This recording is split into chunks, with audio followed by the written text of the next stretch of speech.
narito na naman tayo para sa isang napaka-sweet at nakakakilig na love story nila Kalingap Edu at Ate Viancy. Tulad mo ay aking makilala at kung ano ako'y Para sa pagpapatuloy ng ating love story ay grabe talagang lakas ng bagyo noong araw na yon. Kaya panigurado ay baha na naman sa bahay nila Ate Viancy.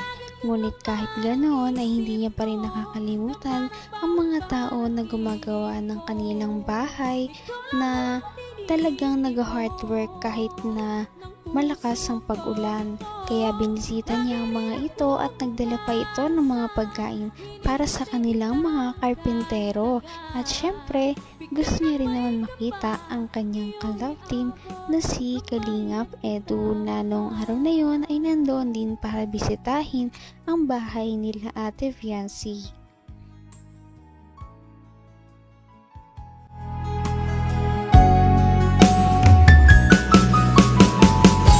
ang nais ko lang. Yan.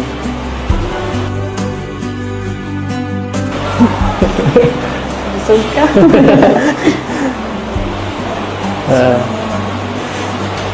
Na-stun ka. Na-stun.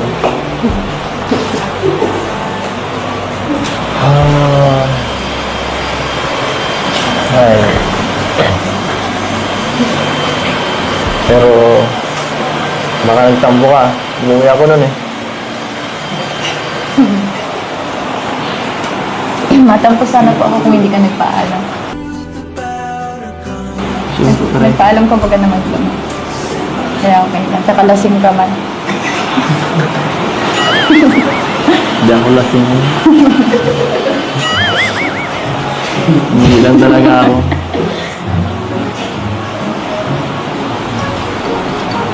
Siyempre. Makapagpanay sweet. Maumay ka agad, no? Pangit yung palaging sweet eh. Pangit yun. Minsan sweet, minsan masungit, minsan pabebe.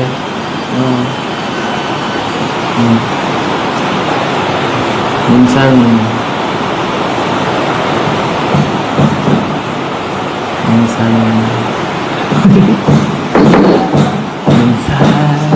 sa'yo.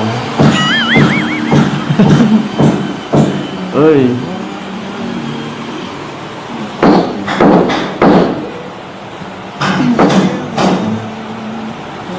Ano? Thank you pala ulit. Doon. Saan? Kapaghatid ka gabi. Ha? Thank you. Para yun lang. Siyempre. Dapat. Kahit bagyo ay hindi talaga ito alintana sa kanilang love team at talagang makikita natin kung gaano sila kasaya na magkasama kahit na malakas ang bagyo. Nag-uusap lamang sila ngunit kontento na sila sa oras na mayroon sila ngayon dahil minsan na lamang sila magkita dahil nga may pasok na rin si Ate Viancy at busy. Palagi.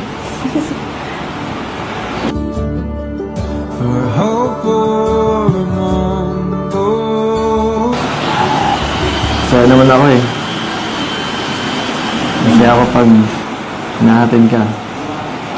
Kulang pa nga eh. Gusto ko mga 2 hours eh. 2 hours biyahe. Balikan. Dapat ko pala din nagpabahay sa may ano.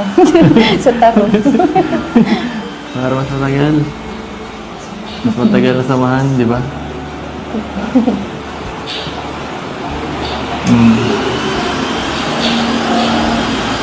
Ang bumbuhay na akong driver na yun. Hindi si Ray. Sabi mo, boss ako. Pero ikaw naman nasusunod eh.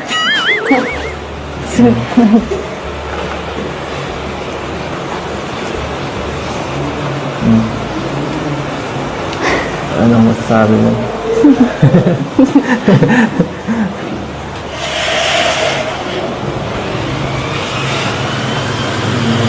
Ay.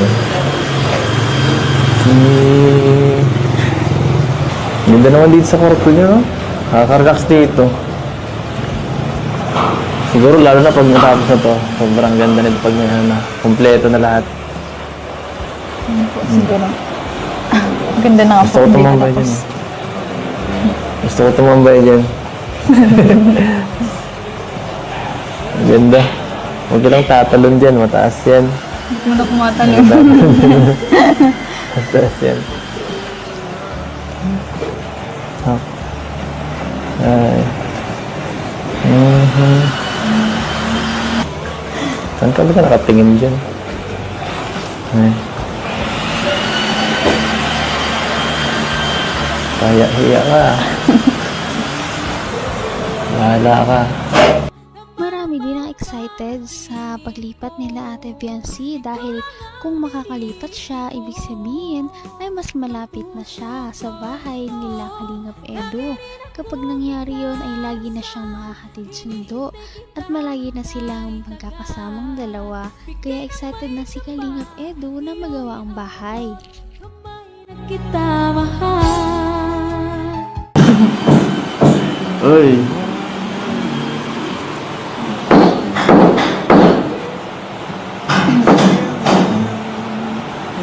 Ano? Thank you pala ulit. Doon. Saan? Kapaghatid ka gabi. Ha? Thank you. Para yun lang? Siyempre. Dapat base ano na yun, parang given na yun. Hindi ka na kailangan magpasalamat palagi. For hope for a mundo. Saya naman ako eh. Kasi ako pag nahatid ka, kulang pa nga eh. Gusto ko mga 2 hours eh. 2 hours biyahe, balikan. Dapat po pala din nagpabahay sa may ano. Sa taro. Para mas matagal. Mas matagal na samahan, di ba?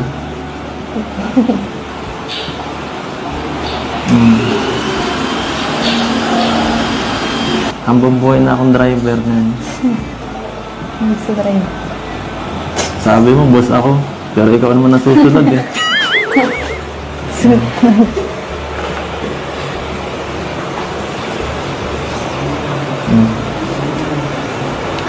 Anong masasabi mo?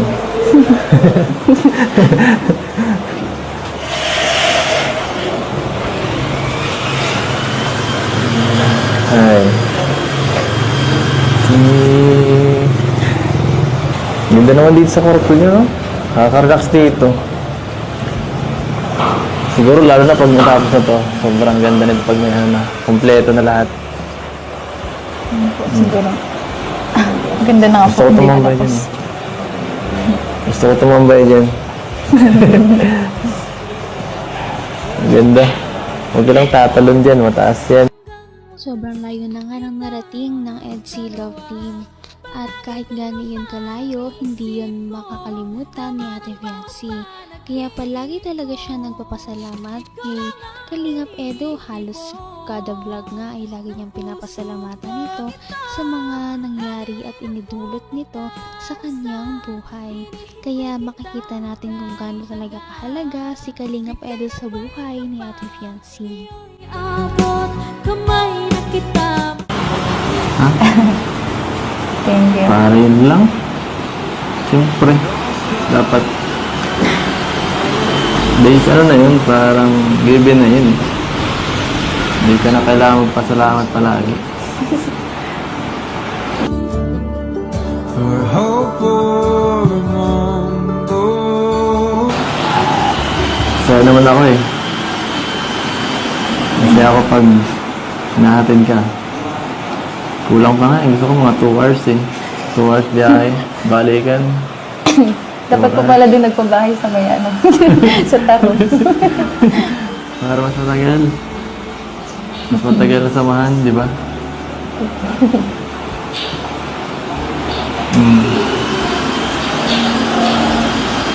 Hambang buhay na akong driver na. Hindi sa drive. Sabi mo, boss ako. Pero ikaw naman nasusunod eh.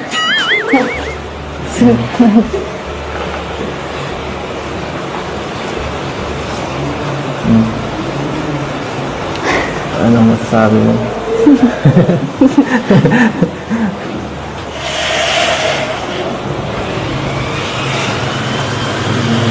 Ay. Ganda naman dito sa kwarto niyo, no? Nakaka-relax dito. Siguro lalo na pag natapos na to, sobrang ganda nito pag may kumpleto na lahat. Siguro. Ang ganda na nga Gusto ko hindi tumambay natapos. dyan. Gusto ko tumambay dyan. Ang ganda. Huwag ka lang tatalon dyan, mataas yan. Hindi mo na kumatalon. Mataas yan. Oh. Ay.